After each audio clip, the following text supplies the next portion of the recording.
Europe, watching our program live.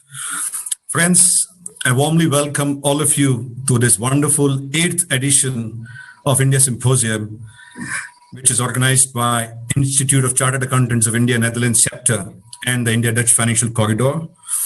The theme of this event, friends, is unlocking the potential business opportunities between India and EU. To give a background, friends, all of you just give you this wonderful some key facts of India and EU, where we stand today. So EU, who do not know, is the largest trading partner of India with a trade of over 80 billion euros as per the 2019 data. This represents almost 11% of India's total trade. EU is the second largest destination for Indian exports after US market. The share of EU in FDI's inflows in India is the highest in India, creating a huge number of employment opportunities for Indian people. Likewise, there is a huge number of Indian companies which is currently present across EU. Indian companies have invested over 50 billion euros in last 20 years in the EU market. And hence for EU, India is also a very, very key player. Friends, as you know, the changing landscape of the geopolitical situation, this makes story of India and EU more interesting than ever before. With EU, with also, we are looking at Brexit, which is also around the corner. The story of India and EU is only to foster from this point in time. The key sectors that companies currently are looking are food and agri, which still remains one of the large sectors between the two sides, infrastructure, water, health, and technology. Now, when we are talking of technology, you see the new generation companies which are moving into EU, or the EU companies which are moving into India, which are completely dominating the old traditional business that exists between India and EU. So we are seeing a sea change of opportunities of businesses that exist today between India and EU. And going forward, friends, this business potential is going to heavily favor both the sides. In my personal view, I am of the firm view that India, EU, the way they're marching, will touch a business of 150 billion euros in next 5 to 7 good years, if the way things look like the situation of geopolitics, as I just mentioned, and also the Brexit situation. I'm absolutely confident that this business, what it stands today at 80 billion, will double up in next 5 to 7 years, which will open a plethora of opportunities between both the sides. And this is exactly the theme of this event, where we are going to do deliberations on what the opportunities are between India and European Union. Friends, this symposium is basically aimed at the right timing, which will facilitate and further foster the business relationship between India and EU. We have two sessions in this symposium. The first session will broadly look at the business landscape, the present, past, and future of India and EU. We are extremely grateful to all our high-profile speakers who have accepted a request to be a part of this symposium. I'm extremely grateful to all of them, and we will hear from them, from their mouth, as to how they perceive the whole India business with European Union.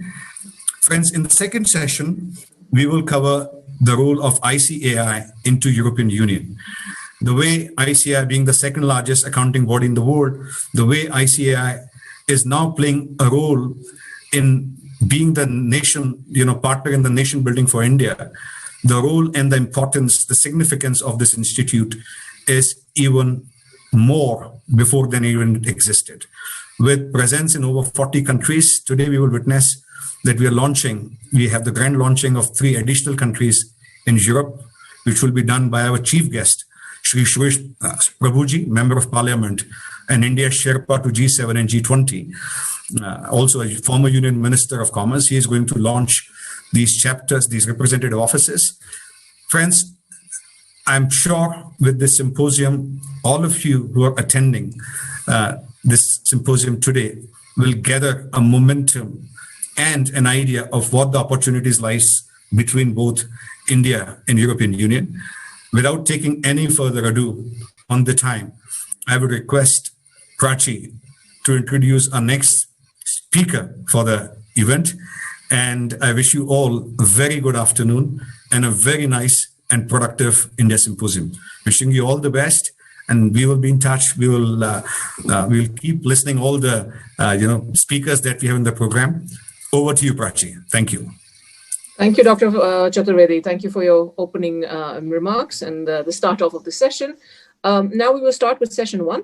I will ask each of the speakers to speak for about 10 minutes. I'll give a 2-minute warning just to give you time to realize that your time is nearly up. And then as different than the program, we will do the Q&A. I will ask one question to most of the speakers, as we've been told that some of them will not be able to stay till the end of the session. So a small change in the program, and I hope you bear with me. Without further discussion on these points, let me please introduce our first keynote address speaker, Mr. Ritesh Agarwal, founder and group CEO for the Oyo Hotels and Homes, and he will speak on an entrepreneurial look at EU-India, Oyo's journey. Over to you, Mr. Agarwal. Thank you very much. Thank you. Thank you so much for the kind introduction, Prachi ma'am, and also thank you so much for putting this together. I think this is quite incredible. I was just telling Dr. Chaturvedi before we started, is that who would have thought before this year started that we would be having a large conference like this, absolutely digitally, with people being based in so many different parts of the world, some in large urban cities, some in the rural areas, but still being able to come together. My belief is necessity is the mother of invention. And that's probably a part of the story of what Oyo saw as we grew into Europe. Before I talk about our story in Europe and how I see our investments, not just today, but in the future, let me try and begin by giving you a quick 2-minute introduction, or less than 1-minute introduction about our company, so it's easier. While I hope that a lot of our friends in India and some in Netherlands do know about either Oyo or our brand Belvila in Netherlands, but I will still try and give a quick introduction. So at Oyo, our premise is fairly straightforward. We believe that 95% plus of the accommodation establishments in the world are essentially small hotels or holiday homes or second homes of people. All of them require better technology to be able to make sure that they can generate better value from their small homes or small hotels. And there is very few big brands, whether hotels or technology companies, helping them.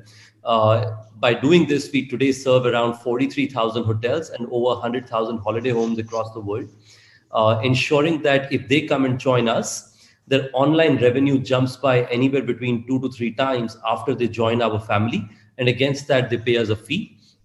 Due to this, we've been able to serve over 100 million customers around the world who have come and stayed in one of these hotels or holiday homes in around 80 countries around the world, serving around 1 million rooms as we speak, 600,000 in hotels and 400,000 in holiday home rooms. So that's sort of a little bit of a quick background about the business that we have.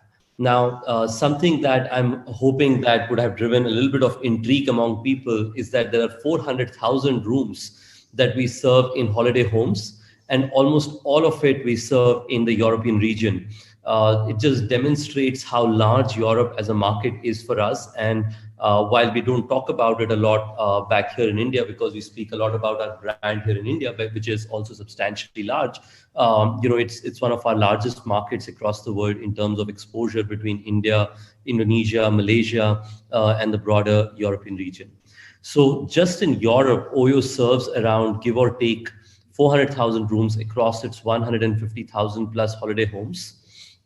Within this, one of our most prominent brands is Belvila, which is actually a Dutch brand and has grown substantially over the years. Our friends in Netherlands may have heard about Belvila from our summer ads which people call everything from nice and cool to sometimes, critics call it weird, but it works for us. We are able to drive substantial amount of consumer traffic to our holiday homes and parks. And we have been rated consistently upwards of 8.5 on booking.com and various platforms through our services at Belvila when customers come and stay with us. We also have other brands like Dance Center, which is a brand in Denmark where we have consistently delivered great quality of experiences. For instance, we are one of the best rated brands on platforms such as booking.com and even on Airbnb rated 4.1 plus. And further brands. And we are not just stopping here. What we figured, so we made this M&A, I think, a year and a half back. All the holiday homes that came over, we put our technology, revenue management, data sciences, and so on. Not only were we able to demonstrate substantial amount of value lift from new holiday homes that we are acquiring or signing up now to join our software services, what we've been able to see that even the old homes that were already in the system with this company, even before OYO came in, we were able to generate anywhere between 20 to 40% jump on the same home revenue because of our revenue management practices. Because typically a lot of holiday homes, the technology that is used, was still, similar to all the other companies in, across the world, whereas OYO brought its proprietary new age dynamic pricing technologies. We changed pricing every day. We used AI to be able to rank the holiday homes to decide what should be the code picture, the first picture of the holiday home driving more amount of transactions. A lot of this depth of technology made a substantial difference in value addition, not just for new homes, but also the past ones. That made us very confident to say that, hey, if we are able to demonstrate substantial amount of lift to this holiday homes now, we can probably do more of it in the times to come. And we recently made an acquisition of TUI Fahrenhaus. TUI is a big holiday travel company in Europe. We also acquired their holiday home company 4 to 5 months back, which added another 17,000 plus new homes as a part of our proposition. And our view is this has made us a believer in terms of the forward-looking opportunity in terms of investments. At the same time, for our friends both in India and Europe, it's critical to know that there are clear challenges, and challenges not from the perspective of saying that, hey, is it scary to invest, but challenges from the perspective of if you're able to overcome those challenges, there's a big pot of opportunity that exists.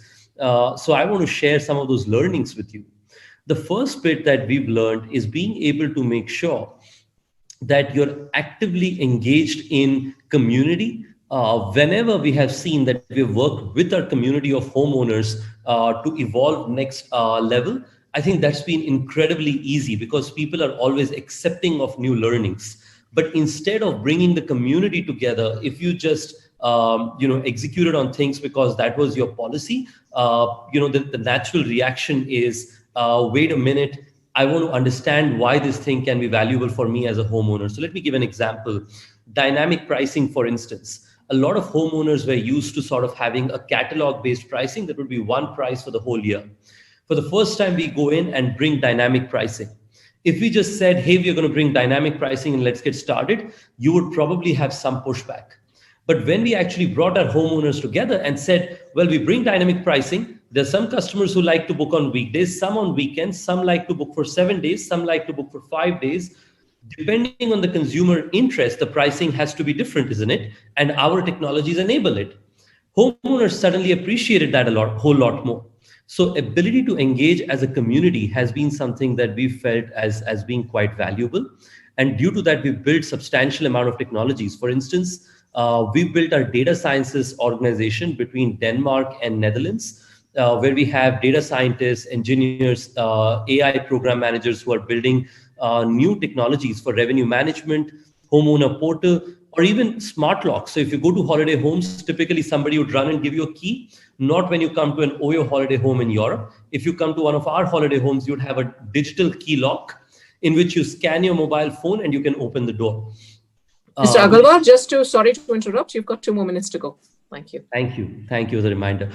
I think these kind of forward-looking innovation investments will further not just enable improvement of products in Europe, but also be able to make sure that our business gets more value. I wanted to end by talking about COVID. COVID, as you know, for the hotel and holiday home industry has been very, very tough. And I was telling somebody that this is probably tougher than all my career. All the issues I've seen, I probably saw more in the first quarter of COVID. But Europe has been the market which actually helped us see through the crisis, especially in the peak of summers this year. What we saw was somebody who lived in a small apartment in Copenhagen probably felt it was better for them and their family to be in the countryside in a beautiful holiday home. So we saw when hotel occupancies dropped, we saw that the holiday home occupancies actually rose. So we've seen substantial lift in terms of occupancies in our holiday homes in Europe during this period of time. Markets such as Denmark have seen around 99% occupancy in the peak of COVID. So my hope is a lot of other internet entrepreneurs in India make investments in Europe, and the other way around, a lot of European young technology companies make investments in India, and we would be happy to support you in this process. And in the times to come, I believe that the innovative technology and the manpower that India has and the great, depth of experiences that exist in Europe provide great opportunity for both of us to make investments in each other's geographies. And I'm happy to be available for help to share our learnings in doing business in both markets. With this, thank you so much again for having me here. Mr. Agarwal, thank you for your inspiring words. It's a pleasure to have you, and it was wonderful to hear your journey.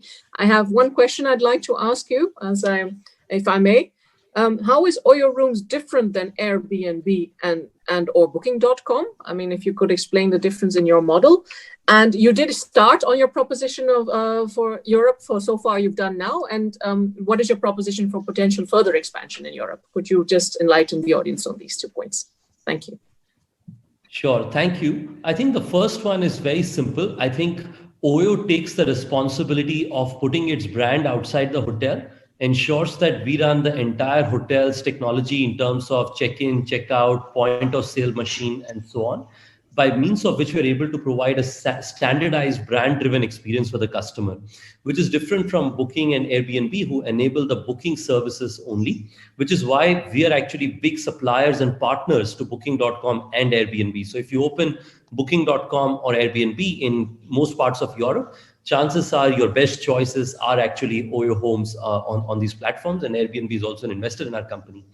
The second question, which is about our investments in Europe, we have already made close to 3.5 to 400 million euros of investments in Europe already.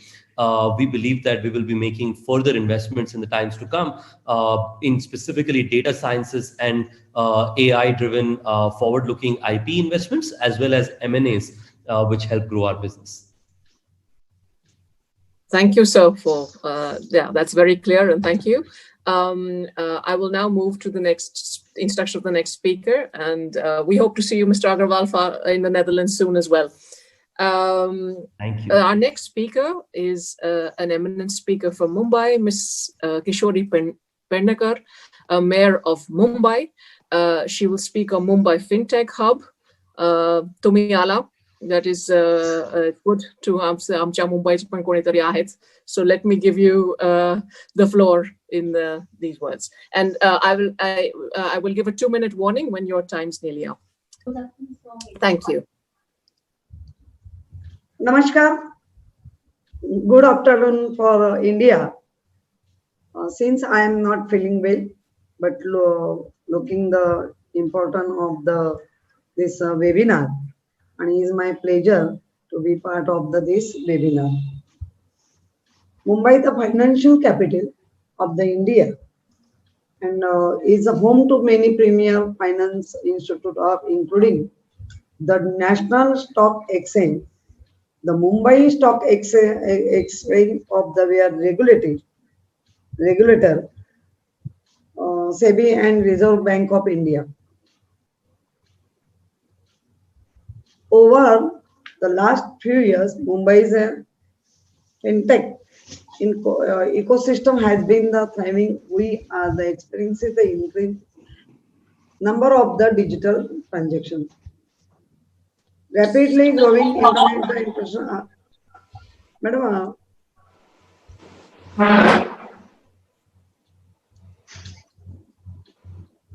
yes, please.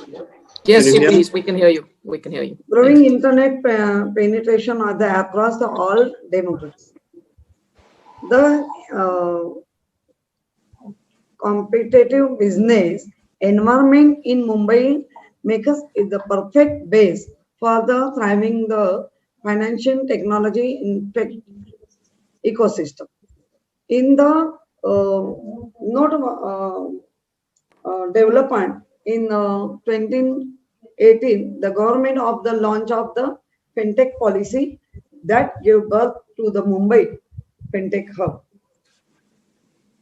Government of the Maharashtra has been the first state in India to create the fintech policy to support the sector with the vision to convert Mumbai into the global fintech hub.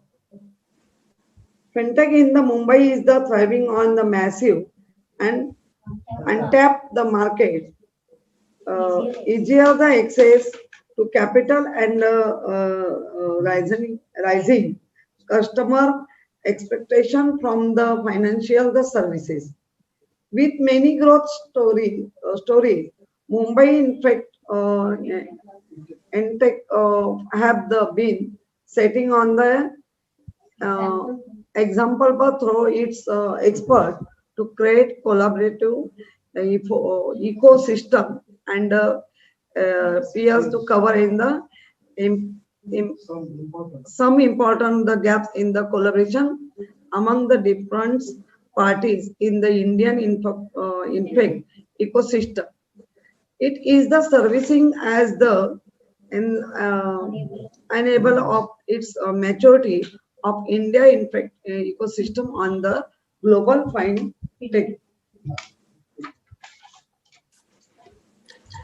Thank you, ma'am, for your wonderful words in describing to us the Mumbai fintech ecosystem. It's a very vital place, and we are so grateful to you that despite the fact that you were not well, you did take the time to grace our occasion. Thank you very much.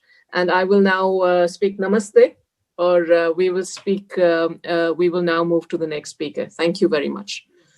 Amitum Chabhari out. Thank you. Now we will move to our next eminent speaker, which is we have now just finished the block on keynote speakers. We will now go on through the block of connecting gateways, EU to India and beyond, for which we have 3 eminent speakers. First and foremost, let me introduce His Excellency, Mr. Ugo Astuto, EU Ambassador to India, who will speak on EU-India Roadmap to 2025. The floor is yours, sir. Thank you. Thank you very much. Thank you for inviting me. It's a pleasure to be here and participate in this India Symposium 2020 with my colleague Santosh Jha, I understand, who has also spoken or will be speaking soon. I think we are all living through very peculiar circumstances, as the very format of this event demonstrates once again. And these urges us to reflect on our common future. I think that as part of this reflection, it gets clear that cooperation between the EU and India is more important than ever to address these global challenges in health, but also when it comes to the economic recovery and the environment. It's also time we look at the situation when it comes to trade and investment, and we explore new business opportunity, possibly to strengthen the already strong ties. The EU and India bilateral trade exceeds 100 billion, so it's already significant, and it's a remarkably even relationship.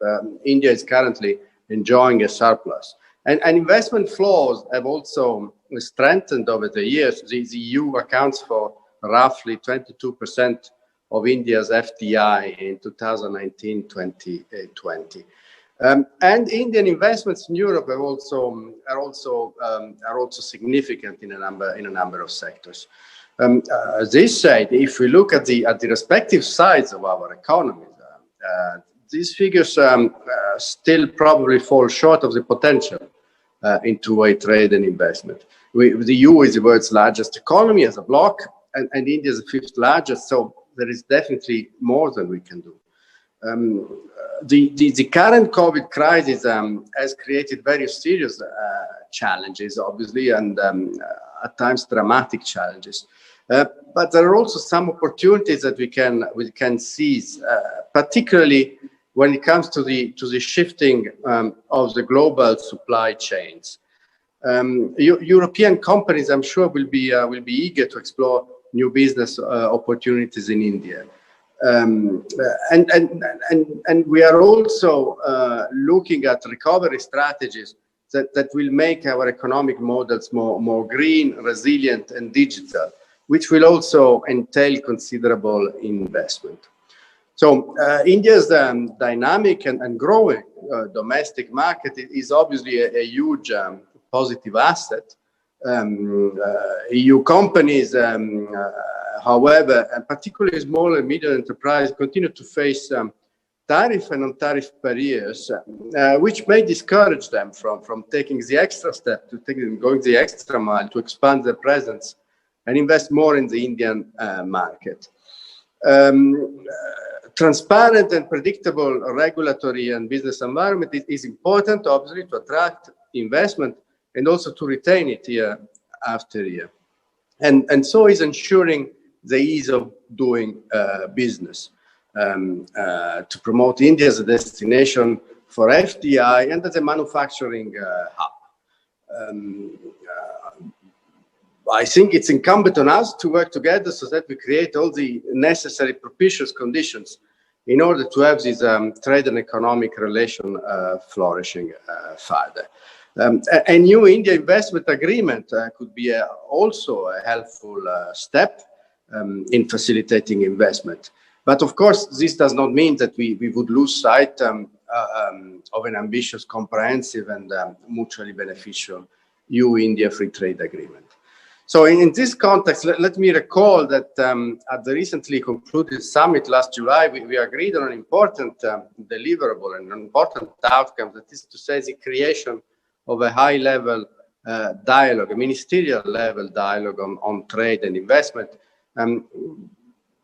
which will offer us the perfect forum to address bilateral trade and investment issues, but also to discuss a broader economic agenda, multilateral issues of mutual interest. I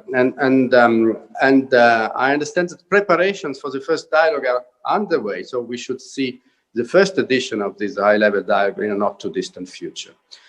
I trust that this dialogue will be instrumental in bringing forward our conversation on trade and investment agreements.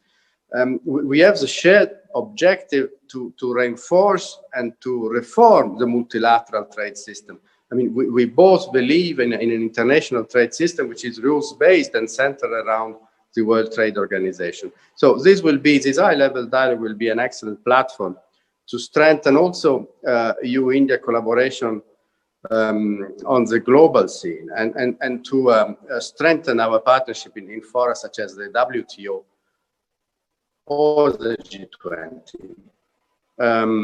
Another challenge that we need to address together is climate change. As we combat COVID, we cannot forget that the fight against climate change is indeed existential for the international community. So as you all know, I'm sure, the European Union has launched an ambitious European Green Deal last December.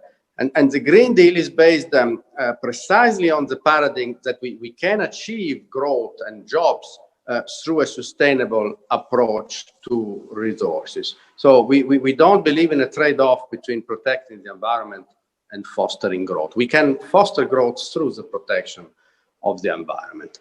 And the fight against climate change is a global endeavor where India is obviously a key player.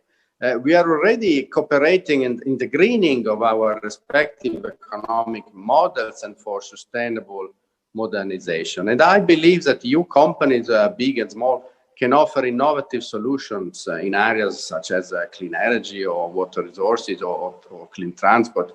So it's important also that we help to create a conducive environment for B2B cooperation to facilitate also the sharing of cutting-edge technology. let me also refer to the tremendous potential for both the European Union and India of the digital sector.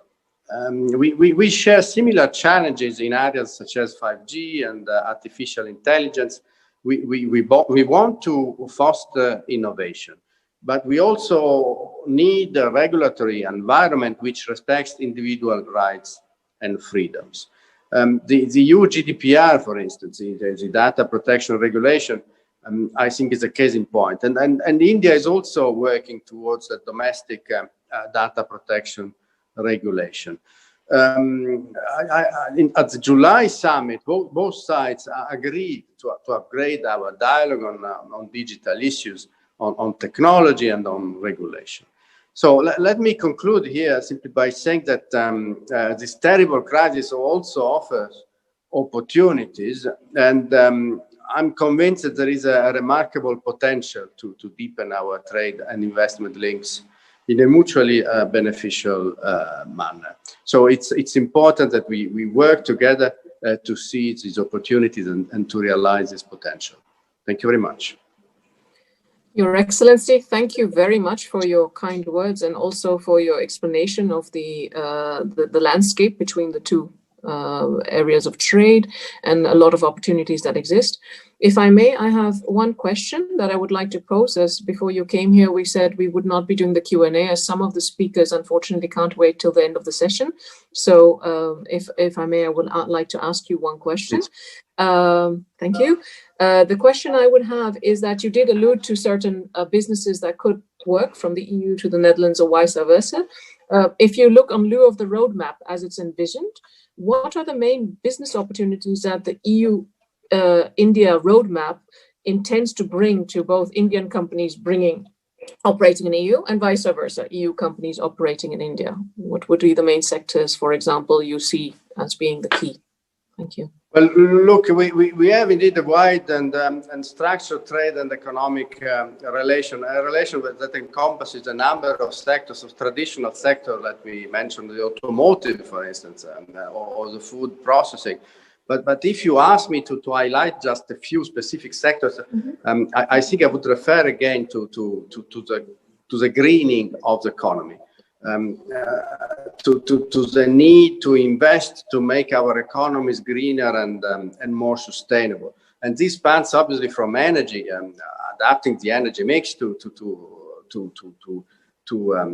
reviewing the building sector or transport, or making transport sustainable. So there is a panoply actually of dimensions that are included under this rubric of the greening of the economy. And I think it can offer great business opportunities. And the other related priority is again to the digital economy.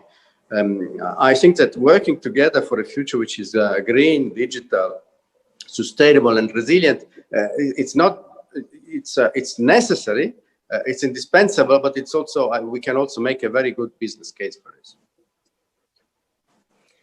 Thank you very much, and thank you for enlightening us with your answers. I will now move to the next speaker. I would like to thank you, sir, for your contribution and for the time you took out to attend this webinar and give your thoughts. Now we have His Excellency Mr. Santosh Jha, Ambassador to Belgium, Luxembourg, and the EU, who will speak on Atmanirbhar Bharat Abhiyan and opportunities for EU companies in India. Sir, the floor is yours. Well, thank you so much. Good morning and good afternoon, depending on which time zones you are. Let me say how delighted I am to have this opportunity to speak at this 8th edition of India Symposium 2020.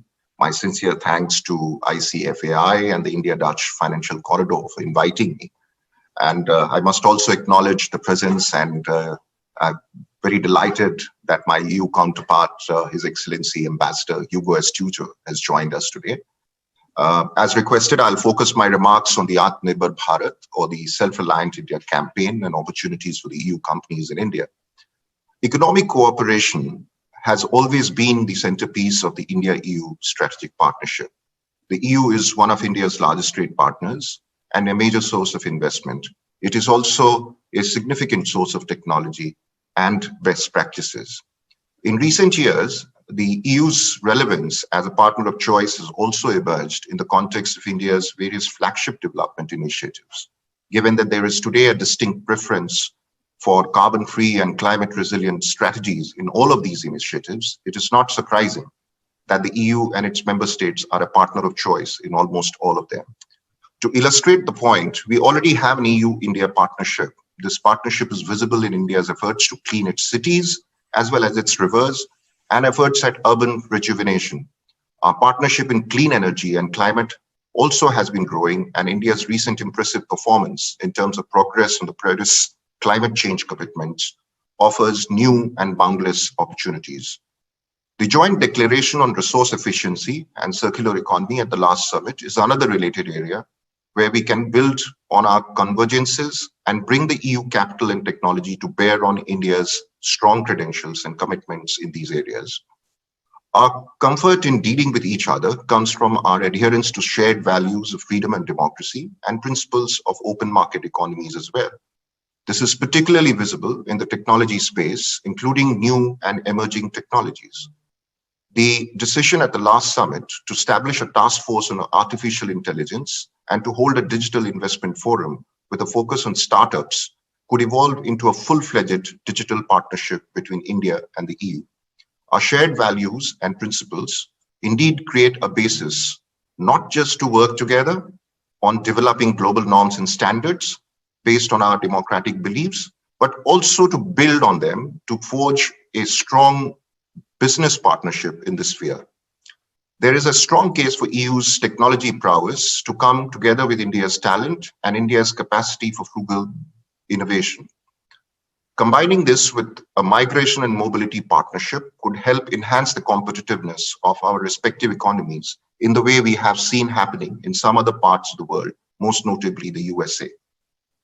Beyond the green and digital sphere, there is also a tremendous potential in infrastructure and connectivity sectors. Both India and the EU seek to promote a transparent, financially and environmentally sustainable, inclusive and rules-based approach to connectivity, and are committed in this context to ensuring a level playing field for businesses. The government in India has also launched a $1.5 trillion national infrastructure pipeline seeking to build highways, railways, metros and airports across the country. Beyond India, there is also potential in working together in area of connectivity in third countries. The potential these offer, given EU's expertise and experience in these areas, creates tremendous new opportunities. The EU institutions, such as the European Investment Bank, are already active in the area of urban mobility, and a number of investment funds and trusts are working with Indian counterparts to support project development and implementation in a number of infrastructure sectors. All this could easily develop into a full-fledged connectivity or infrastructure partnership between India and the EU. In the year of the pandemic, we cannot but seek to cooperate on our health responses. India's readiness to keep medical supply chains open even during the pandemic was appreciated by the EU leadership during the July virtual summit. As we look forward, there is a strong case for working together to strengthen future responses, including by building resilient supply chains, whether with regard to pharmaceuticals, the APIs, medical devices, or the vaccine, both for their production and distribution. India's production capacities in these areas, when brought together with EU's technological prowess, could work wonders. We cannot only provide for requirements that we both respectively have, but also strengthen production and distribution of these items to the rest of the world, a goal on which both our leadership are deeply committed.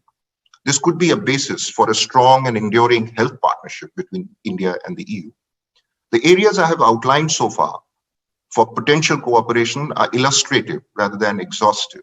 The deep reforms and profound transformation that India is undergoing through the Atmanirbhar Bharat or the Self-reliant India campaign create new and boundless opportunities in almost all possible areas.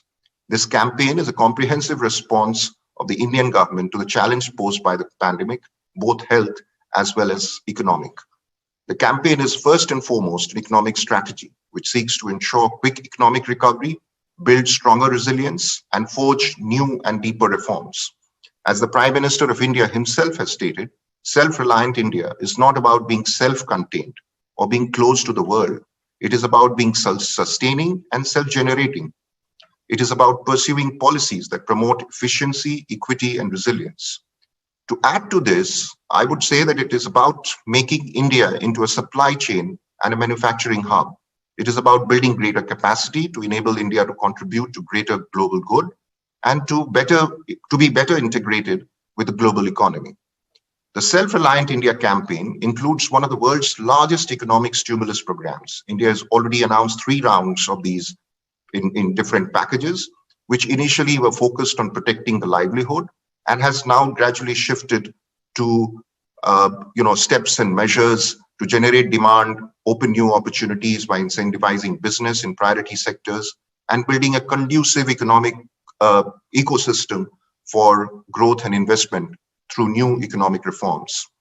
These are expected to build stronger resilience by raising India's manufacturing capability and turn it into a safe, reliable, and stable supply chain hub for the rest of the world. The most important step for attracting new investments technology under this campaign has been the Production-Linked Investment Scheme, or the PLI scheme, targeting 10 key sectors. It is backed by a financial outlay of $20 billion US. The scheme is based on the success of a similar scheme that has helped India emerge as the second largest manufacturer of mobile phones in recent years.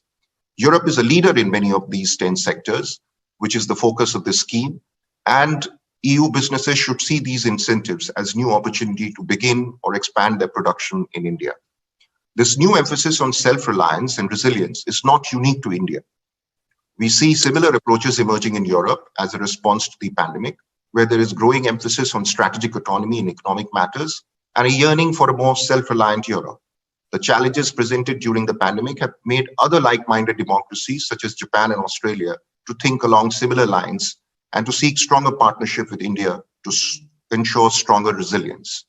As you are all perhaps aware, the July virtual summit took a decision to launch a ministerial dialogue on trade and investment.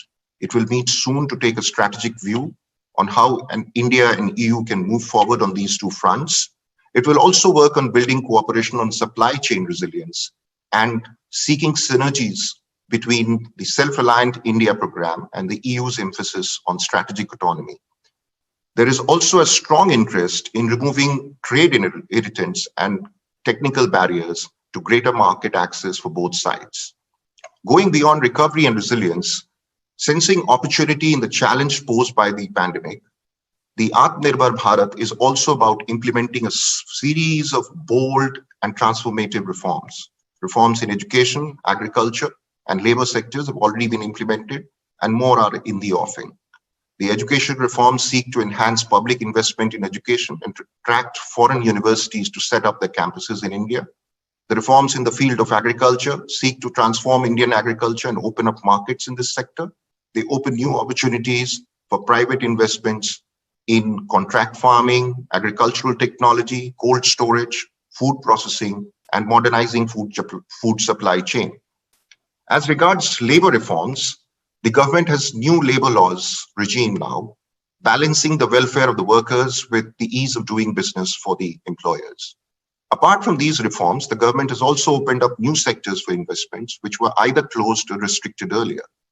These include defense, railways, mining, space, nuclear energy, and others. We have also announced our intention to privatize state-owned undertakings, including in aviation and other sectors, especially those which are regarded as non-strategic.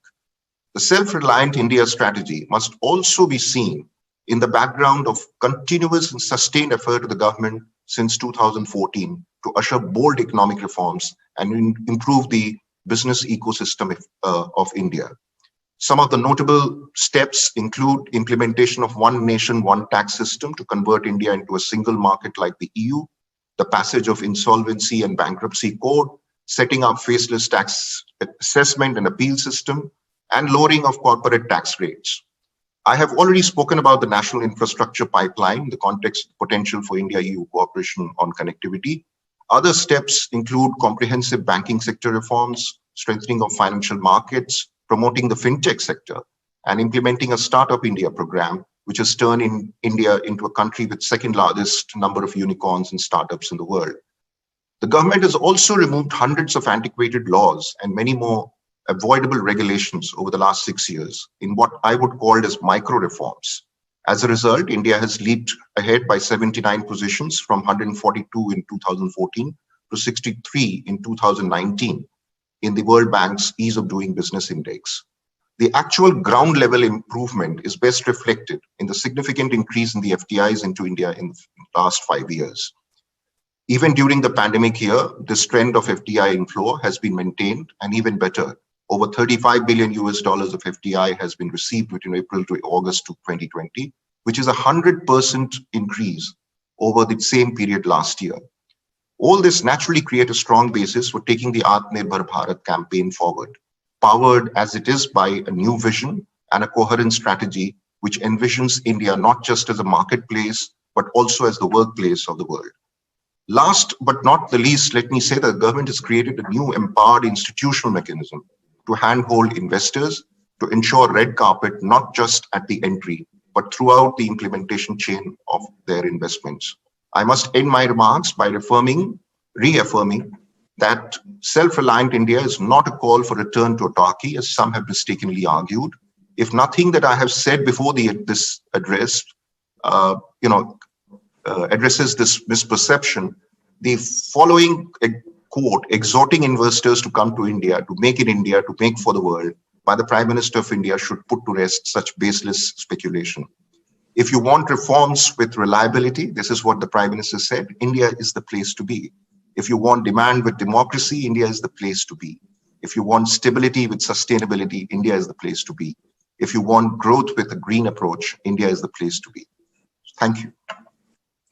Thank you, sir, for these remarks and a very good explanation for us for what Atmanirbhar Bharat actually attains and what it actually hopes to achieve and is achieving as we speak.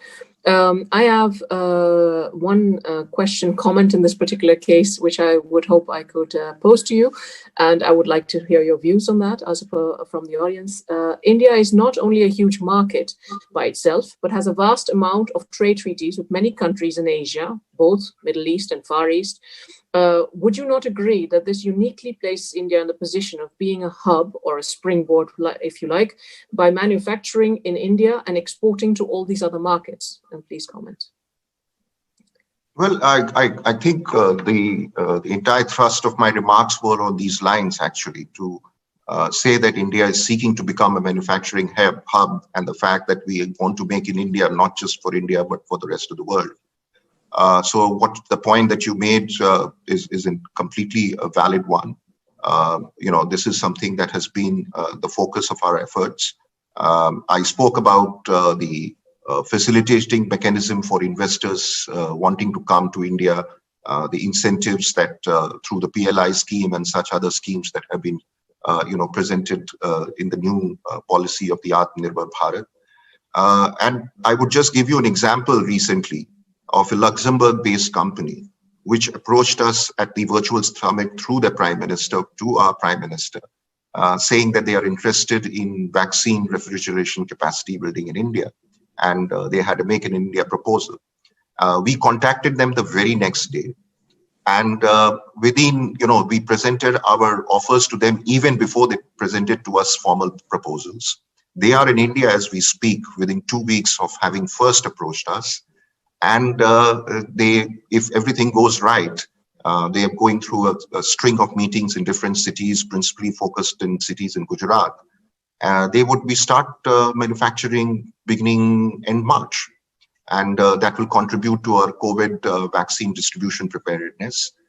So this is the kind of approach that we are seeking, and this is the kind of the new let's say mantra that we have now.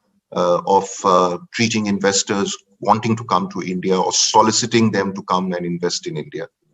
So this is something I thought I'll present to you. So thank you. I'd be happy to answer.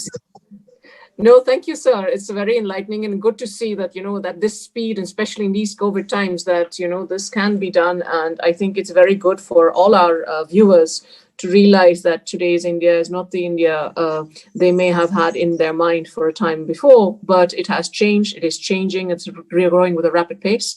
And we look forward to many more of such examples like your Luxembourg example in the future. I believe India Invest has won a UNCTAD award very recently for their great contribution to the same cause.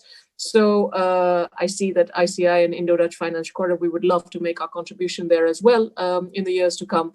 And thank you very much for your remarks. And I would like to go to the next speaker. Thank you for gracing this occasion on your behalf, on behalf of all of our speakers and as well of our audience. Our next speaker is Mr. Vikas Magoon, CEO LT Foods Europe BV.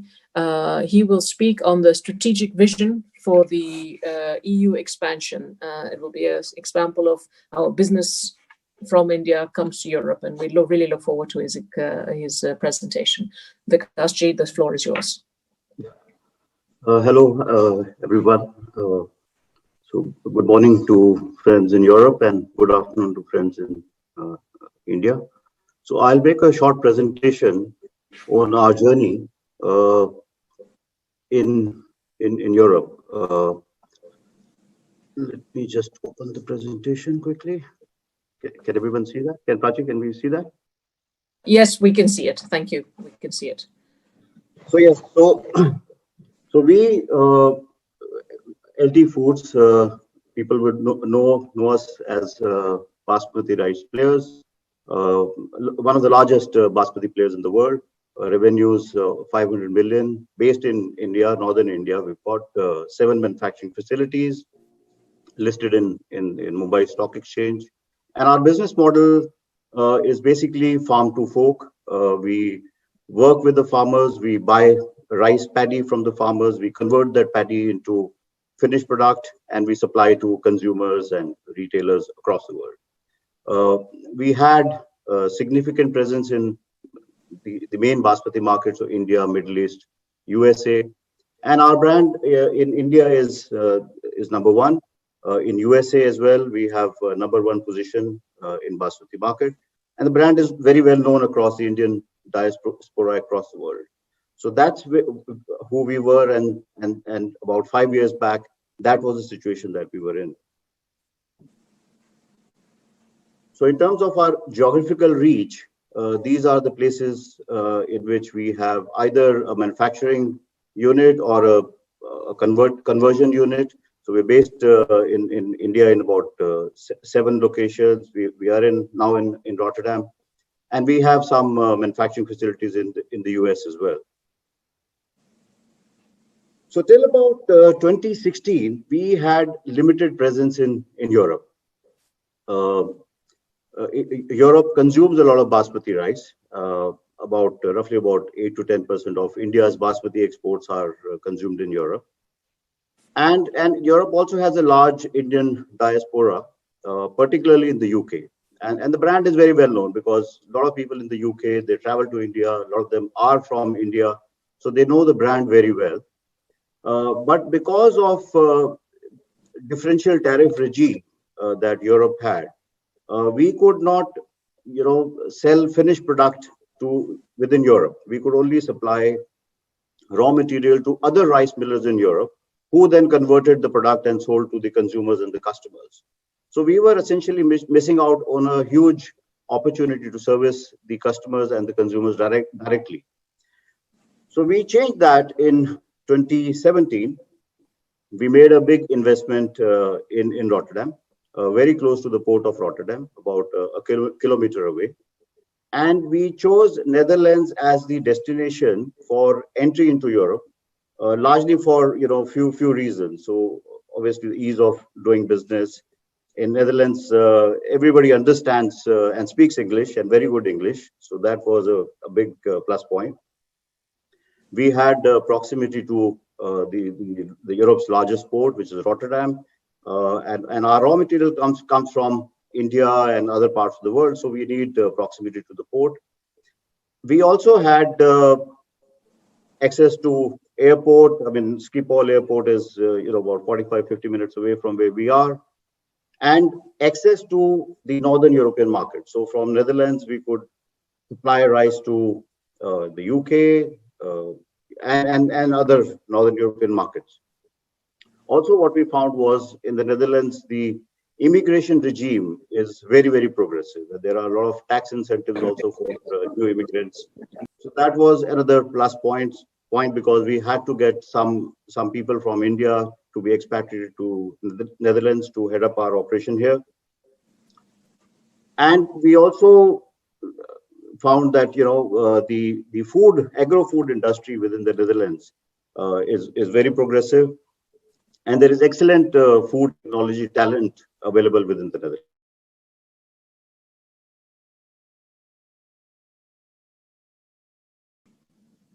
So the factory got commissioned in June of 2017.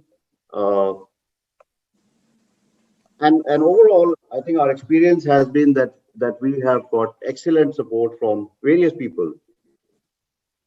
So from the Netherlands Foreign Investment Agency, from the Rotterdam partners, the Mayor's Office, Port of Rotterdam, Indian Embassy, the Dutch Embassy. So from various quarters, we have got excellent help and support during the process of setting up a business in a completely new country for us. And I think that was really, really helpful. And we continue to get support even today, though we are now in our third year of being in this country. But we still need we're still getting continuous support from the various authorities in the. So in terms of our financial journey so far, I mean, I think it has been pretty good, as you can see from the graph in front of you. So yeah, we have grown massively, and there is a lot more to be done in the future. And over the period of last 3 years, we have developed a good customer base. These are some big grocery retailers in Europe. And yeah, so this has been developed in the last 3 years or so. And in terms of our future plans, we intend to invest in our brand and hopefully make Daawat as a #1 brand in Europe at some stage. We're also looking at other categories, microbal rice, which is very, very convenient for European consumers. So those categories we are looking to enter into, rice-based meals and rice snacks. And our vision is to build about 250 million turnover by 2025. But yes, Brexit obviously remains a big uncertainty even today. But hopefully by this weekend, we would hopefully know what direction Brexit is taking. So we'll see at that point in time. So some practical tips for people who are investing in Europe from India. So my thinking is that anybody is thinking of Europe, it's a huge market, largest economic bloc in the world, roughly about $19 trillion, 450 million people. So I would say take the plunge and don't wait too long. What we did was we tried to find an early niche, and then we have over a period of time tried to broad base our business. So I would encourage somebody to think from that perspective. Also, I think another important thing we learned was that it's not one big Europe. It's an aggregation of many different countries and different cultures, and countries which are in different stages of their economic life cycle. So I think a geographical strategy, a clear geographical strategy really helped us, and I would encourage people to think from that perspective.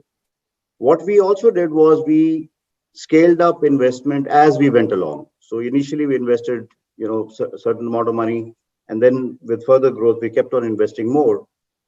So that has certainly worked for us. And like in any business, it's all about learning and adapting all the time. So that's another thing which we have tried to do. So that's it. So thank you very much. Thank you, Vikasji. Thank you very much for this clear and overview of your journey. And it's fantastic to see what you've achieved in just 3 years. And we look forward to seeing what you will achieve in the next 3 years or so. I too have a question for you before we wrap up this session. What I would like to ask you is, what has the impact of COVID-19 been on the business of LT Foods Europe?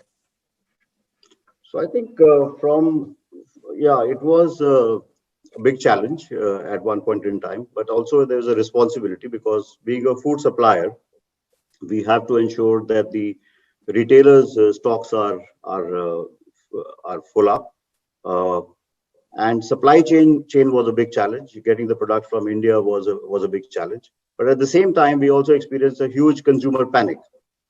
So back in February, end of February, March, people were in Europe were buying, all kinds of, toilet papers and pasta, rice. So there was almost like a run on carbs. And during that time, we had to maintain our supply chain, and we tried to do our best. I mean, also in terms of factory operation, there were some difficulties. But I think overall, we have managed the situation very well. And I think in general, from a rice business perspective, I think on a long-term basis, I mean, a lot of people Europeans don't eat as much rice as the Indians do. So there are a lot of households where rice is not consumed. But I think during the COVID time, the household penetration of rice has significantly increased. So that will be definitely helpful on a long-term basis for the business. So yeah, but it was a big challenge, and the challenge still continues. There's a lot of uncertainty still, but hopefully not for very long. Yes, we all hope that the vaccine yields its results as it is slowly being given to various people. Thank you very much. Thank you for sharing. Thank you for your tips, and thank you for taking out the time. That is, before I wrap up the session, I would like to thank all our speakers, all eminent speakers who've taken their time, valuable time out to actually come and speak on this platform. We're very grateful, and I hope the audience has enjoyed the speeches as much as I have, giving us a new look at what this relationship is, what it will be, and how it will continue to grow in the coming years, and how the opportunities will definitely are out there, and that it is to us all to capture them and make the next step. Thank you very much. We will now have a short tea and coffee break. For the Netherlands, that means till 11:45, 11:45. For India, that would mean till 4 o'clock. 4:15. My apologies. And we will then restart this with the second session.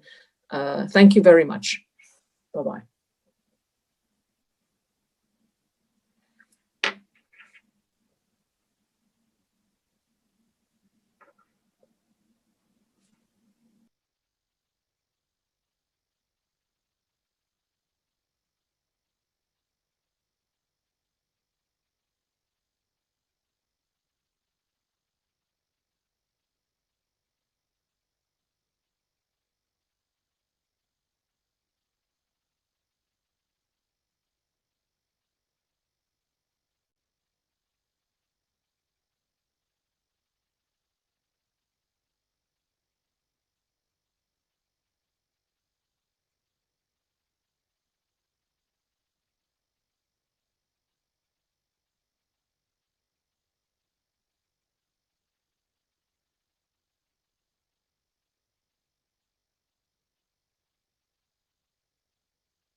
Well, thank you for joining back. I hope you had a chance to get a cup of tea or coffee. We are now ready to start our second session, which will be we'll have a couple of very interesting events that will be taking place. It's a grand launch of 3 representative offices in the EU of the ICAI, and there will be a signing of an MOU between ICAI and VRC, the Netherlands. Before we start, I would like to request Dr. Vikas Chaturvedi once again to start with some introductory remarks. The floor is yours, Dr. Vikas. Thank you very much, Prachi. Friends, good afternoon who are watching from India, and good morning to those who are watching from the Netherlands or Europe. I'm sure a lot of participation is there from France, Belgium, UK, Ireland, Luxembourg, and Switzerland. Extremely delighted to host India Symposium. This is the 8th edition of our symposium, which is being organized by Institute of Chartered Accountants of India Netherlands chapter and India-Dutch Financial Corridor. Friends, the theme of this event, as you're aware, is tapping the potential of India-European Union business opportunities. So unlocking the true opportunities that exist between India and EU.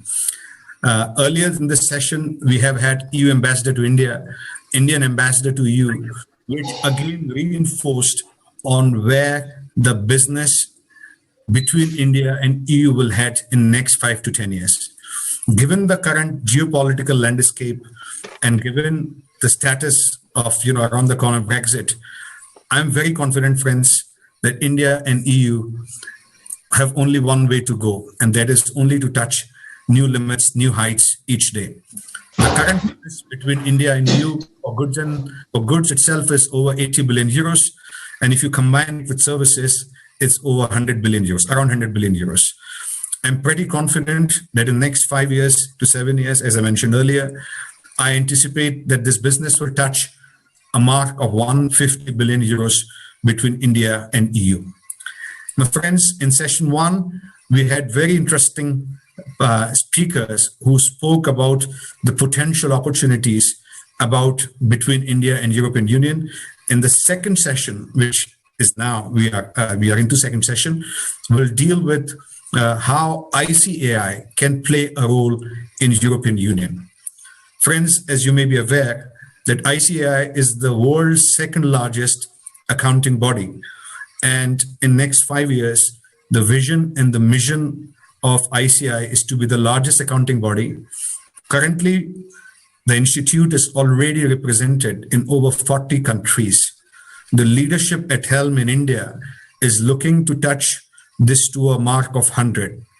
ICAI will have its wing in over 100 countries in next 5 years. So with the ambition of ICAI, with the ambition of the leadership at India and EU sides, a lot will happen in next 4 to 5 or 6 years, friends, from now. Today, in this session, it's a very special session because we are going to launch 3 more offices of ICAI into Europe. They are Belgium, France, and Switzerland. The potential of chartered accountants in Europe is phenomenal. The journey is still there. When I started with the Dutch chapter 3 years back, within EU, we were the only chapter. But now if you look back, in 3 years, we are almost present in around 6 to 7 countries, and we are further looking to extend our presence in next 3-4 countries. So very special day for us. The another element which makes this session, the symposium, very special is the MOU between VRC Netherlands. VRC, which is the premier body for financial controllers in the Netherlands, is going to sign a formal MOU with ICAI.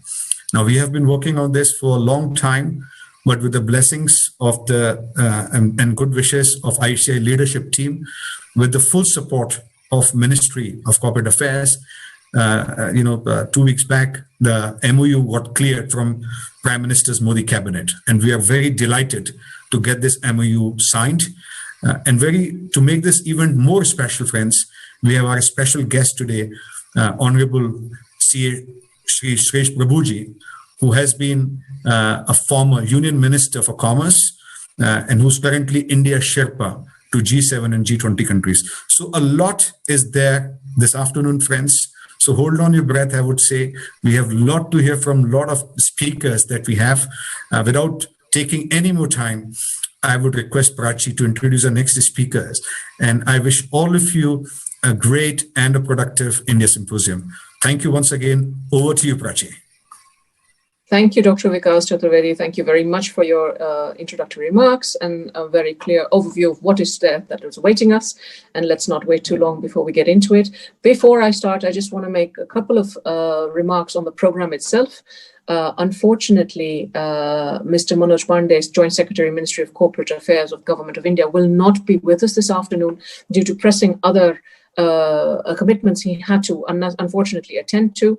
However, we would like to take this moment to thank him very much for all the instrumental work he did for making this MOU between ICAI and VRC possible.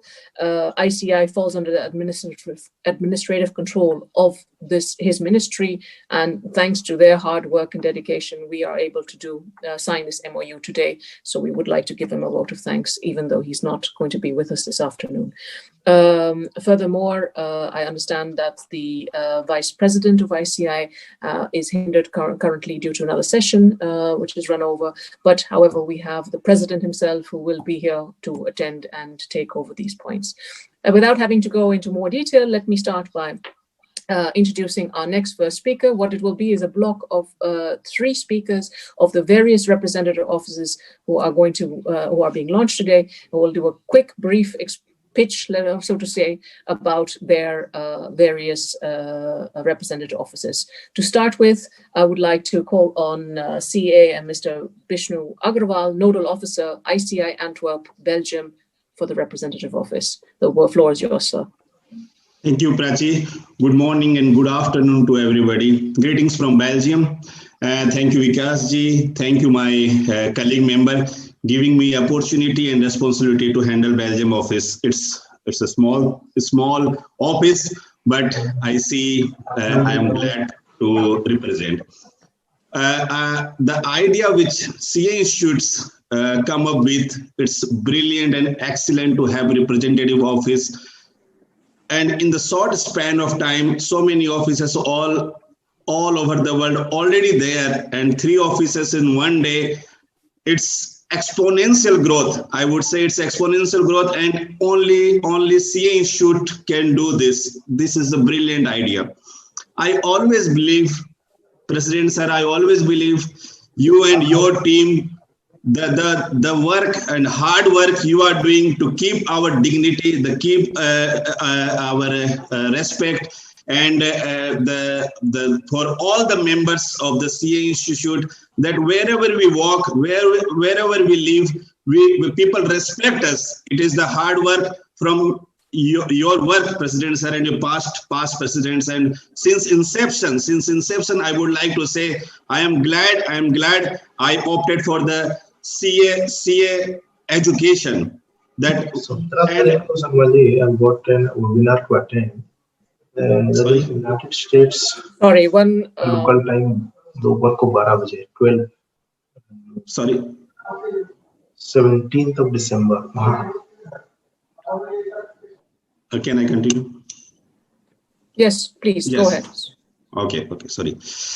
And I'm sure, Vikas ji, you said 100 offices, but I'm sure we will have offices in each and every country in the world. I mean it, in each and every country in the world. Like the country has the embassies, CA institutes will have offices in each and every country of the world. We walk around the world fearlessly, and we have our representative all over the world. And not 100, we will have more than 100 offices. The way we are going, we will maintain our dignity and respect, and we will expand it for sure. Thank you very much. Jai Hind. Thank you. Thank you very much for your remarks. Now I would like to give the floor to CA Ms. Madhavi Srivastava, Nodal Officer, ICAI Paris, France, Representative Office. The floor is yours, ma'am. Please unmute yourself. I cannot hear you right now. Hello, everyone. This is CA Madhavi Srivastava from Paris. I've been member of Institute for last 11 years, and I've been living in France since 2014 and in Europe since 2011. Living for years in different countries, I always realized that I always felt need to be having some kind of contact between members and ICAI events and activities. And when I received email from ICAI on behalf of the President Mr. Atul Kumar Gupta ji, I was glad. I introspected and I realized that ICAI should be having its footprints in the 7th largest economy of the world. I'm glad I accepted that opportunity and glad to be a founder member of ICAI France. Initially, it was a little difficult to be together different members from across the country, but we managed to find a few to start with the representative office, and I believe soon we'll be able to establish chapter office in France. After establishing chapter office, we'll be getting all the benefits provided by ICAI to its chapter office in France, and we'll be able to work on agreement between the governing bodies, ICAI, and the accounting body in France, that is l'Ordre des Experts Comptables, which will help to gain recognition of CA course in France. This is not going to help existing members in France, but will also help members in India for career opportunities in France. And it will also going to help support our country by bringing more investments and building business opportunities in France, further strengthening the economic ties between the two countries. My motivation behind this initiative was to grow network amongst the members in France. And this was the best way to reconnect to ICAI so that we can benefit with the mutual connections and work together. In France, we say that ensemblement de la main, nous sommes plus forts. In English, it's together by joining hands, we are stronger.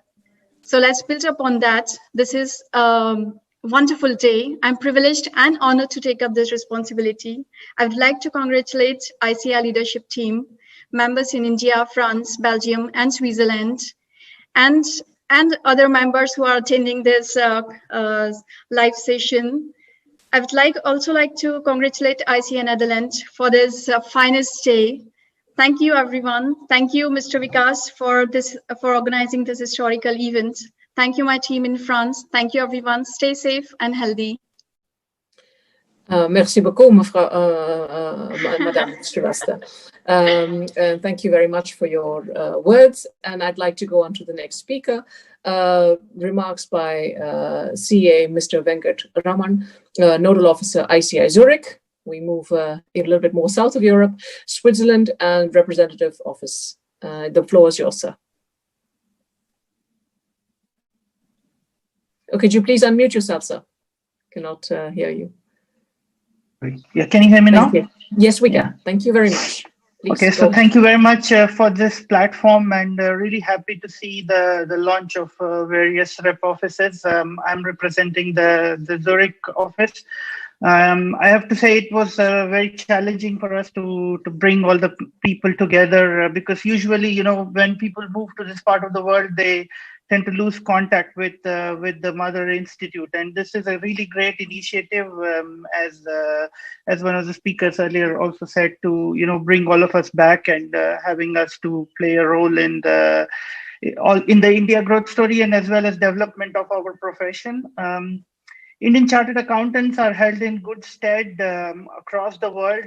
They are known for their tenacity, IQ and EQ. So I think that we are really in a very good position to play a vital role in strengthening the ties between our countries where we are currently based in and India. So we can really play a big role in making that bridge.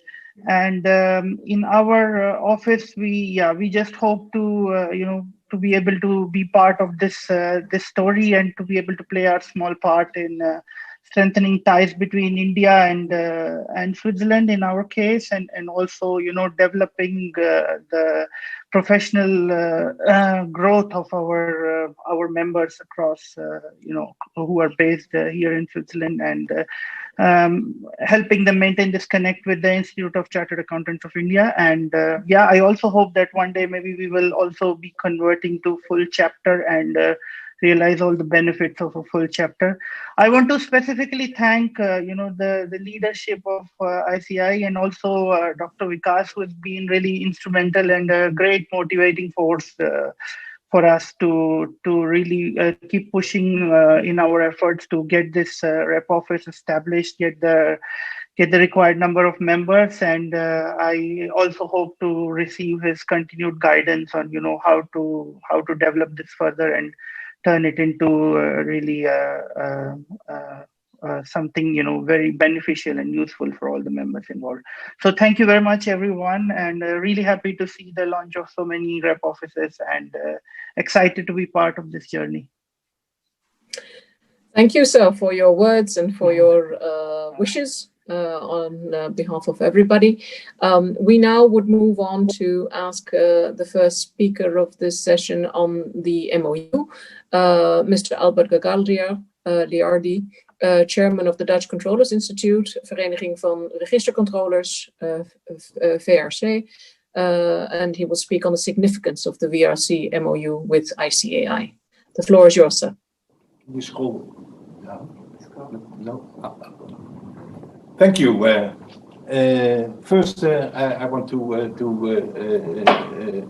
say welcome, and the other thing is I want to say that Excellency to Joint Secretary Mr. Pandey, Honorable President of the ICAI Atul Kumar Gupta, Honorable Vice President of ICAI Nihar Jambusaria, sorry for my pronunciation, dear Vikar Chaturvedi, dear Prasban Savla, distinguished ICAI representatives here and on the table and over there in India. Thank you for joining this precious moment. We are now here together for the signing of our MOU.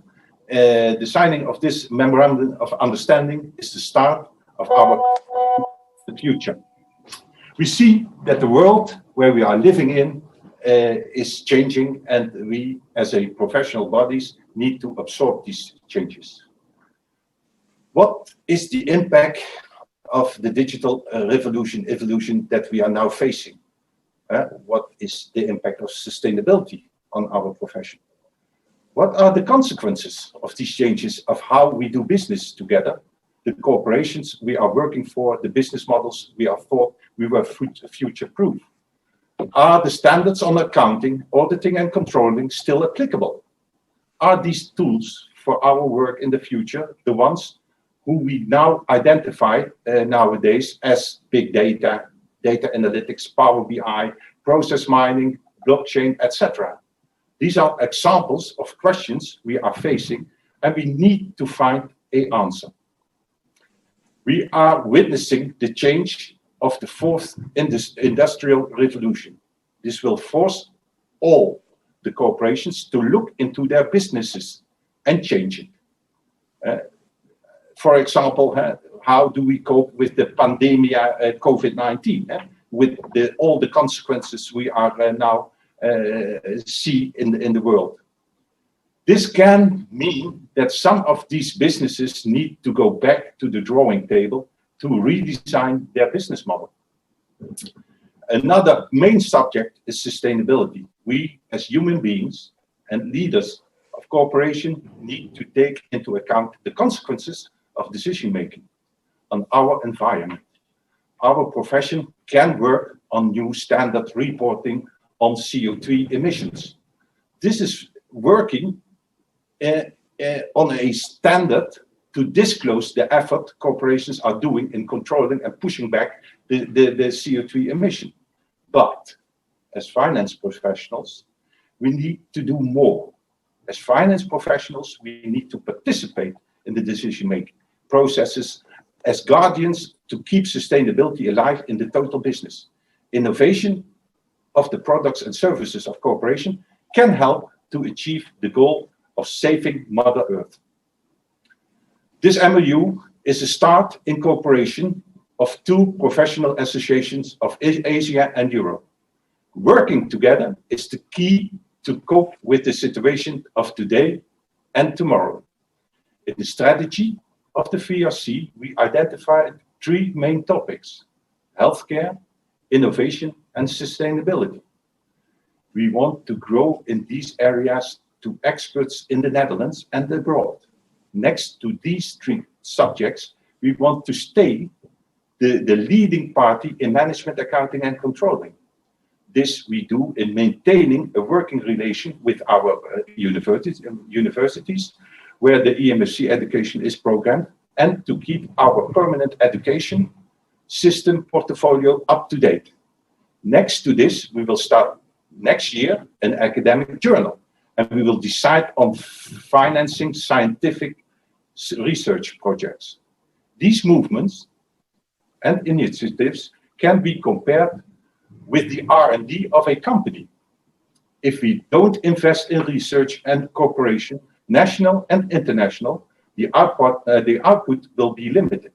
Together with ICAI, we can progress faster and share results in research with each other and work on other subjects. The main thing in this is together we can make the future of finance. Thank you very much. Thank you, sir, for your words and for your vision going forward. It's wonderful to see what are the next steps that you will be taking. I would like to now call on CA Mr. Rakesh Segal, Acting Secretary, ICAI, to make a few remarks. The floor is yours, sir. And all the other colleagues on the panel, and it's a very proud moment for all of us here in India, the Institute of Chartered Accountants of India, to see its landscape expanding globally. And it is not about the Indian accountants at the global radar, but it has to do with the growth of the accountancy profession globally. I think the milieu in which we are here today, it's not only a global village, and the knowledge as well as the professional opportunities, they are expanding beyond borders. So who would have thought maybe about 2 decades back that the services would be getting transferred electronically, or maybe because when the foreign investment flows, the accountancy profession has to move in tandem. So I see the opening up of the representative offices in other parts of the world as an empowerment to the ICAI members globally. And it is not to do with the Indian accountancy profession alone. It brings in an element of competitiveness. It brings the new horizons and new frontiers of knowledge, whichever are available in those particular areas, and allows us to rise to what is expected of accountancy profession, so as to be a responsive profession to the challenges of today, because the challenges are numerous, and challenges are not only driven by the regulatory ecosystem, but the way the digital landscape is changing, the way there is interface of digitization to the world of accountancy. Many of the processes are getting automated. So I think there is a large need for the accountants all over the globe to hobnob together, to sit down together and to see what they can do collectively, so that they always remain in the public interest and are able to address the needs, varied needs, demands and expectation of wide set of stakeholders. All said and done, accountancy has not lost its sheen as is made out to be. While there would be turbulence, there would be aberrations, but still we are performing a big public interest function which is giving comfort, and that lexicon, that vocabulary is common all across the globe. It is serving the common need of addressing the needs and aspirations of even a common man. So to that extent, our challenges are common.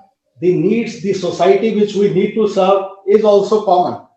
I think with these parlays taking place, like the one we have signed this MOU with VRC, that is an example. It will allow us an opportunity, and the VRC members for promoting member-to-member, student-to-student, business-to-business networking. And in the entire process, it's a win-win situation for both the institutions. I think we need to keep this momentum high, and as accountancy professionals, we all need to sit down together, find out the areas of vulnerability wherein the accountants need to rise together and act in public interest. So I think the challenges are common, the needs are common.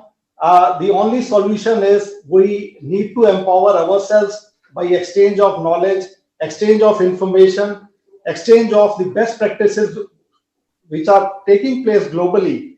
And this kind of parlays, this kind of interactions will provide a larger forum for public debate and become more meaningful and relevant in the future. Thank you so much. And I'm very happy and proud that these developments have taken place. And God willing, in future, there will be many additional feathers coming to the accounting world, the Indian accountants. And congratulations to my friends in VRC also for joining this bandwagon with ICAI. I think together we have many more these milestones to be achieved, and we'll be in touch. Thank you so much. Thank you, sir, for your words of inspiration and guidance. Next up, we would like to. I would like to invite the president of ICAI, who is also a board member of the International Federation of Accountants, IFAC, Mr. Atul Kumar Gupta, who will speak on the role of ICAI strengthening EU-India ties. Floor is yours, sir. Thank you, Prachi, and very respected the chairman of Dutch Controller Institute, Mr. Albert Gagliardi, our acting secretary ICAI CA Rakesh Sehgalji, the Suresh Prabhuji, the honorable member of parliament, and the India Sherpa of G7 and G20, who will be joining us very shortly. The chairman of Netherlands chapter of ICAI, CA Vikas Chaturvedi ji, our newly the colleagues who joined recently as a representative office, CA Vishnu Agarwal ji from Belgium, Madam CA Badhvi Shrivastava from Paris, and CA Venkatraman from Zurich, and all the viewers. Very good evening from India, and maybe the good afternoon and good morning at the different part of the world. At the outset, I congratulate both the institute, the ICAI and the VRC, for this historical occasion, the very auspicious occasion when both the institutes are joining hands as a partner, as a friend, that together we will take this journey as a shoulder to shoulder.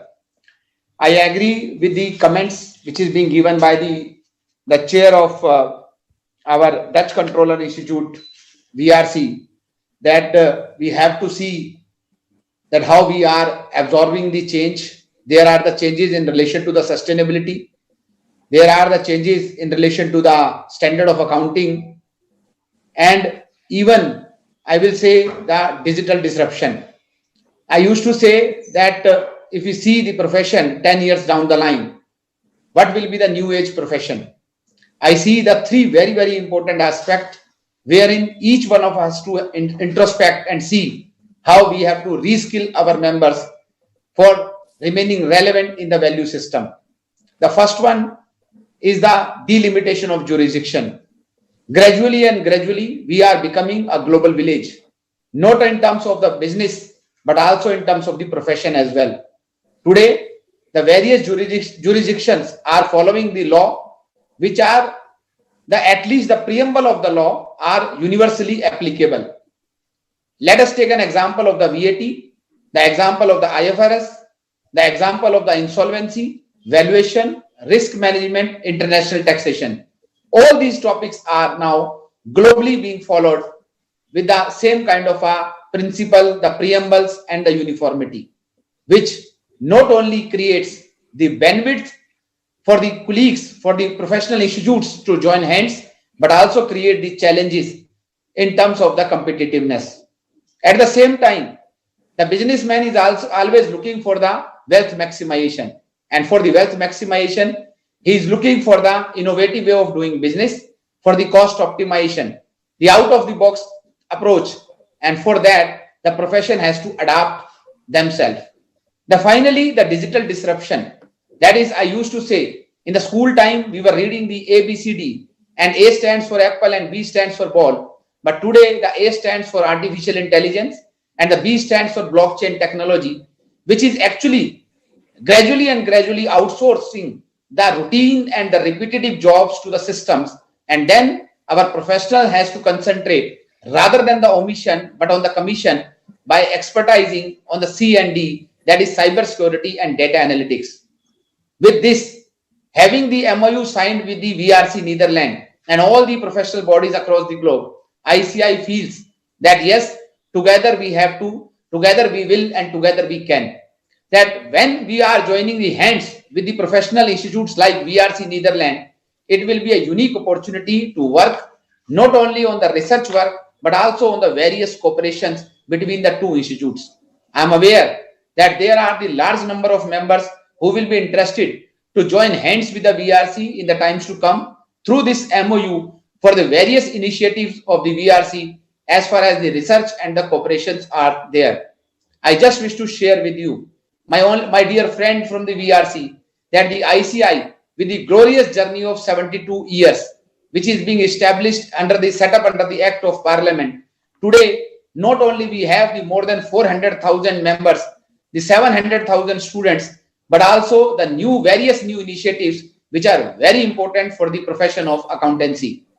Example is the unique document identification number, which creates a kind of a hallmark to the services of the profession when every document is getting a unique number for the purpose of the user's trust. The another one is a digital competency maturity model, which is very important for the small and medium practitioners to face the challenge of the digital disruption in the times to come. How far they are ready to take up the challenge of the technology, which is going to offer a maker-checker concept in the ecosystem. And last but not the least is again a very unique initiative taken by the ICAI, that is the Digital Learning Hub, which offers not only the conventional topics, but also the topics like data analytics, the artificial intelligence, blockchain, IFRS, and international taxation on a ease that you can access all the entire material anytime, anywhere. I believe with this MOU, both the institutes will work together, will harness the technology, will harness the research activities, and even the programs like the International Research Award constituted by the ICAI will get a good support from our colleagues from the VRC. I believe that both the institutes will take this take this MOU to the next level of mutual recognition agreement in the times to come. Together, we will take all the research initiative and the various initiative related to the profession, may it be for sustainability or for the professionals are using the data, because the data is the key for the tomorrow. So how we can use this standardized data for the various decision making, may it be the governance, may it be the growth, or may it be the sustainability. I congratulate my colleagues from the VRC and also congratulate Dr. Vikas Chaturvedi ji, who is the instrumental behind this entire initiative, not only for the new representative office in Belgium, Zurich, and France, but also he is the instrumental behind this entire MOU with the VRC. I also convey my sincere thanks to Honorable C.S. Suresh Prabhu ji and the entire government of India, the cabinet, the Honorable Prime Minister of our country for giving this accordance, the permission to enter this MOU signed between the VRC and the ICAI. I once again congratulate all my colleagues who are viewing this live program, and very soon we will hear C.S. Suresh Prabhu ji on this particular occasion. Thank you. Thank you, sir. Thank you very much for your clear words and for your inspiration and your thank yous, and especially your enlightening look on what's coming ahead. That is, I think, very important for your institute, and it's wonderful to see ICAI make these strides. And now together with VRC. Without further ado, I would like to actually ask you on both sides to sign the MOU if we can, and if once you've done so, if for the audience's sake, you could just hold up the signed document in that moment, and that would be, I think, the best way we can do this digitally with proper social distancing given the situation we're in.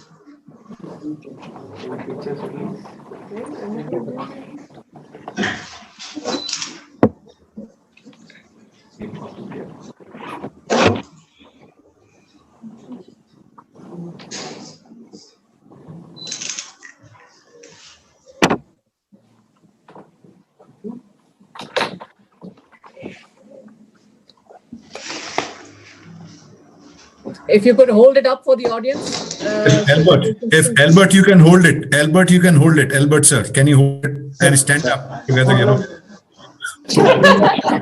Congratulations. Congratulations. And for the president of ICAI on the other side, if we can see you. Thank you. Thank you. Congratulations on this momentous occasion. Thank you very much. Having done the signing and having been at this moment, we take the opportunity now to move on to the next part, very special aspect to allow us to see the chief guest of this occasion. It is our honor and privilege that Mr. Sri Suresh Prabhu, CA, has graced this event with his presence as our chief guest for the launch of the 3 new ICAI representative offices in the EU. Mr. Prabhu is an Indian Member of Parliament, India Sherpa to G7 and G20, and has been a former Minister of Commerce and Industry, also of Civil Aviation, just to mention a few of his past achievements. Without much further ado, I would give the floor to our esteemed chief guest, Sri Suresh Prabhu. Sir, the floor is yours. Thank you. So thank you very much, and let me congratulate all my fellow chartered accountants as well as the professional accountants in our EU countries for signing this very important agreement, which is going to be a trailblazer for making so many better things to happen over a period of time. We have a very special relationship between EU and India. EU is India's one of the biggest trading partner. EU and India share many things in common, including values like democracy, caring for human rights. But at the same time, EU and India have been having this relationship going beyond last several centuries. So we have a great past in terms of historical relationship. In terms of trade relationship and many others, we have a present which works on that. But this agreement now provides a window into future. The chartered accountants in India, the accountants in those countries are the backbone of financial services sector.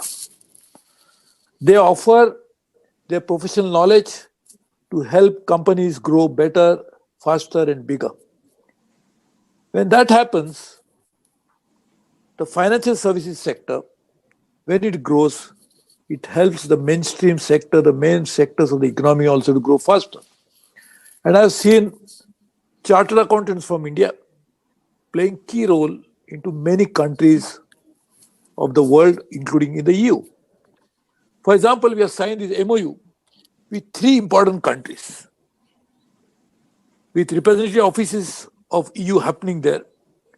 At the same time, also with the Netherlands, which will be another important country. As we know, one is signed with Amsterdam, where I think the person who is Prachi, she is actually right now sitting there and talking to us from there. I hope one day she will share with us good Dutch cheese with us and also bring more wind and bring some wind power from there.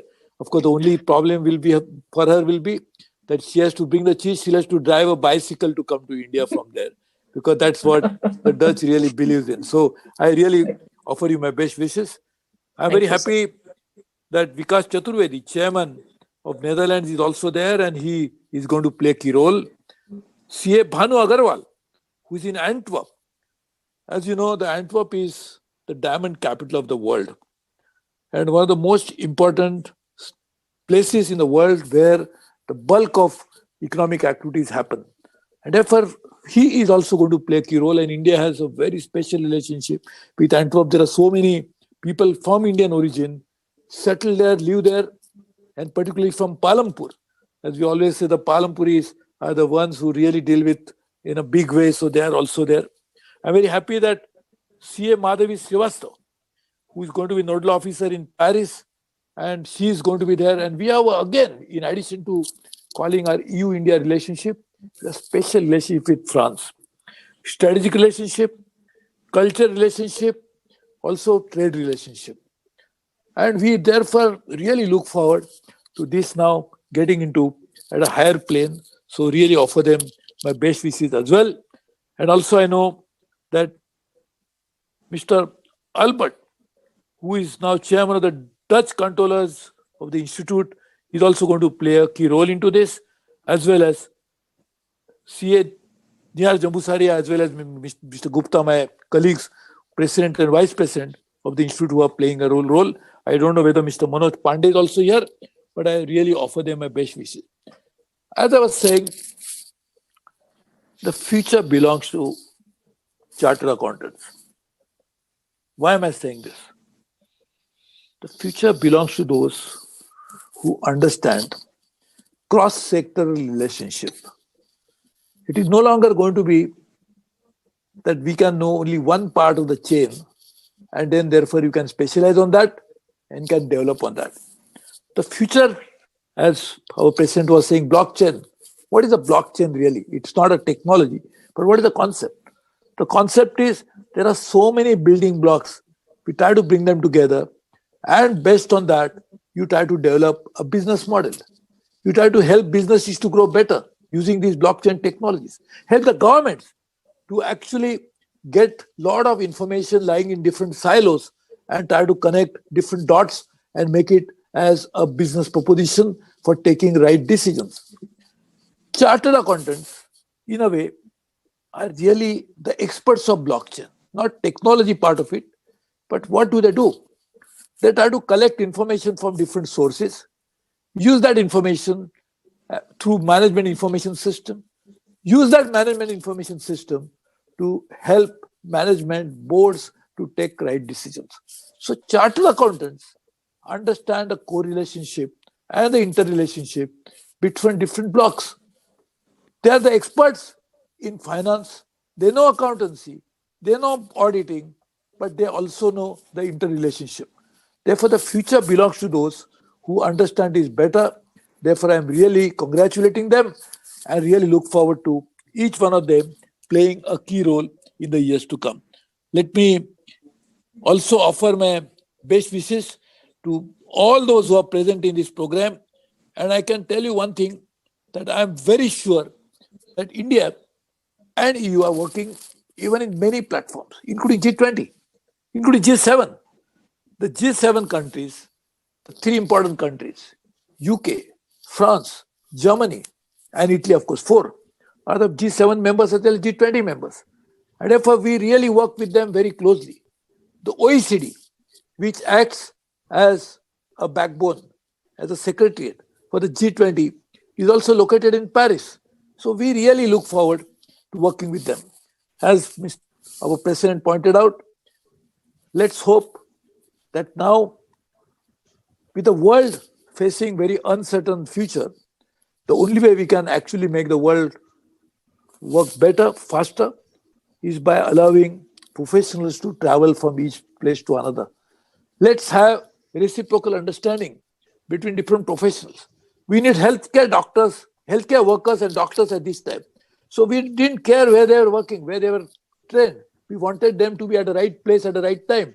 So the same way, we'll need to allow the professionals to go from one place to another, and this will actually help the world grow better. And therefore, this MOU, I am sure, will be the beginning of this process of understanding each other's better, as well as recognizing the qualifications of each other better. The service sector, which is the backbone of the world economy, and chartered accountants play a key role into development of the service sector. So I'm sure this particular program of today, and it's a historic program because we are on one single day, we are signing so many agreements with so many countries. A very, very important program. And Europe is at the heart of the world economy. And India, I can say, it hears those heartbeats better because we understand each other's values better. So we will work together and make world grow faster at a time when the world economy is slowing down, world output is declining. This is a time when service sector can play a key role in making the world economy run better. So I hope this particular program will help us to realize the potential of the world economy in a far better way. So all the best to you. Congratulations to my fellow chartered accountants. Best wishes to my friends in EU. And I'm sure they will help other EU27 countries to understand the importance of this relationship. So today we are signing with 3 or 4 countries, but over a period of time we'll be able to sign with all the remaining countries who are the member states of EU, either Eurozone or member state of EU, Euro economy. So let's hope all the best to you. Looking forward to working with all of them over a period of time. Thank you very much. All the best to you. Thank you, sir. Thank you, sir. Thank you Thank you, sir, for your words of encouragement, of a wonderful view of what is there to come and what is there between EU and India.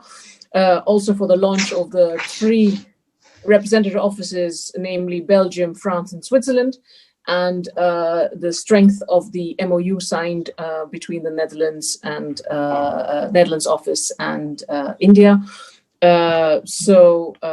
Without taking more time, I would like to ask Mr. CA, Mr. Anjani Ladia, Chairman ICAI Luxembourg chapter, to say a few words to wrap up and a vote of thanks.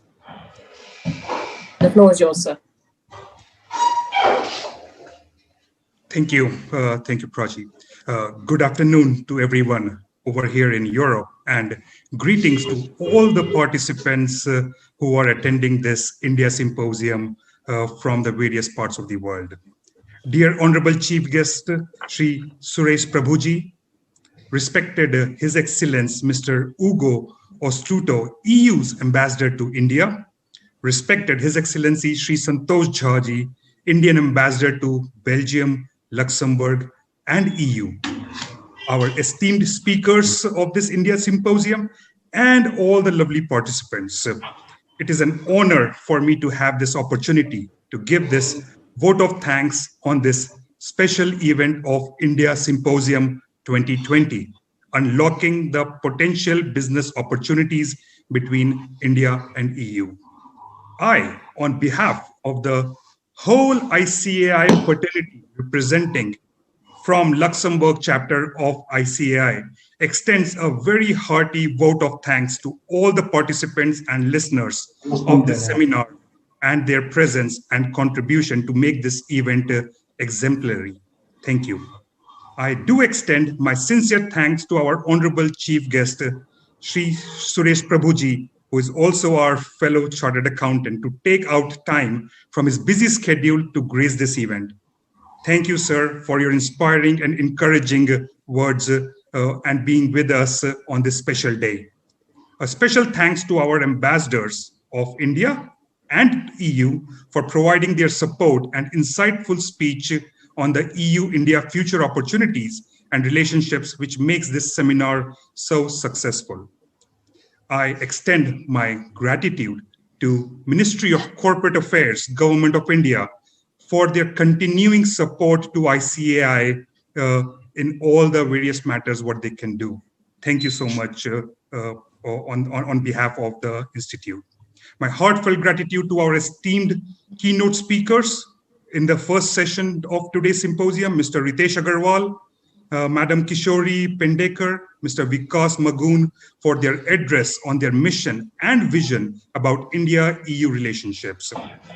This India Symposium was also a platform for a milestone achievement of having the MOU signed between VRC of the Netherlands and our ICAI, which will pave the way for more other accounting bodies of other EU nations with ICAI, including Luxembourg, very soon. Thank you, Mr. Albert Gidlardi, Chairman VRC, for your inspiring address on the significance of the relationship between the two institutes. We are counting on you to extend the good words to the other institutes in this EU jurisdiction. Thank you.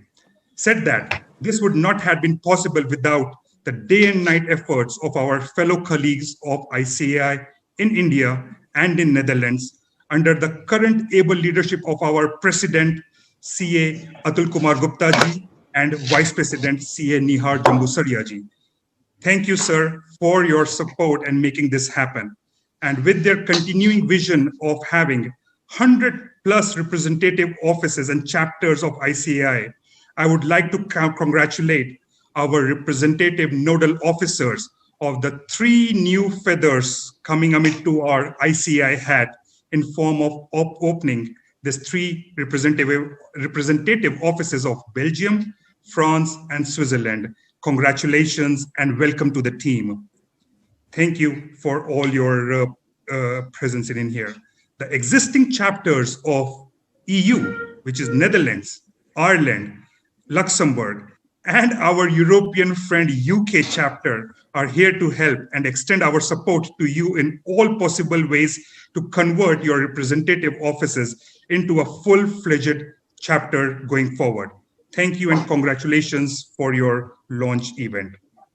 It would be a shame if we would not mention the full support and gratitude to Mrs. Prachi van Brandenburg, Vice Chairman of India-Dutch Financial Corridor, for moderating this wonderful event.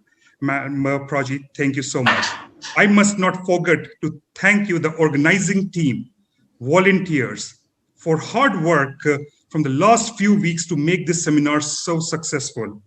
This would not have been possible without the tiring efforts of our own CA Vikas Chaturvedi ji, Chairman, Netherlands Chapter of India. Thank you, Vikas Bhai. You are the icon for us in this mainland Europe and inspiration of extending the footprint of ICAI in Europe. And I still remember 2 years ago when we met and you planted the seed of having a chapter in Luxembourg, and we are reality now when we launched our chapter 4 months ago here in Luxembourg. I congratulate all the speakers and participants for their active participation in the by sending their Q&A for the Q&A session. We could not have it in a live way, but thank you for all your participation. Once again, thank you everyone for making this event a great success. Have a good rest of the day, and we are looking forward to welcoming you all again in the next India Symposium next year, hopefully in the physical format. Until then, have a safe time and take care. Thank you. Thank you. Thank you. Thank you, Mr. Ladia, for your wonderful words. Thank you very much. And this is then a wrap. Thank you.